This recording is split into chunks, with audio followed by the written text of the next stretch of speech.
અરવલ્લી જિલ્લાના યાત્રાધામ શામળાજી વિસ્તારમાં આજે બપોર બાદ મોસમનો પહેલો વરસાદ નોંધાયો છે. છેલ્લા 3 દિવસથી જિલ્લાના વિવિધ વિસ્તારોમાં છૂટાછવાયા વરસાદી ઝાપટા પડી રહ્યા હતા. શામળાજી પંથકમાં ધોધમાર વરસાદ વરસ્યો છે. આ વરસાદની અસર આસપાસના ખારી, ખોડંબા, વેણપુર અને રંગપુર ગામોમાં પણ જોવા મળી છે. વરસાદને કારણે શામળાજી ઉદયપુર નેશનલ હાઈવે પર વાહન ચાલકોને મુશ્કેલીનો સામનો કરવો પડી રહ્યો છે.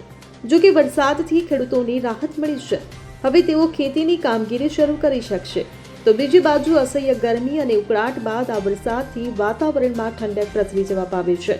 ત્યારે સ્થાનિક વહીવટી તંત્ર દ્વારા પરિસ્થિતિ પર નજર રાખવામાં આવી રહી છે.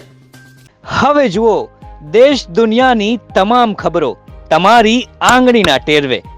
ઉઠાવો મોબાઈલ અને ગૂગલ પ્લે સ્ટોર પરથી ડાઉનલોડ કરો અમારી CN24 ન્યૂઝ મોબાઈલ એપ.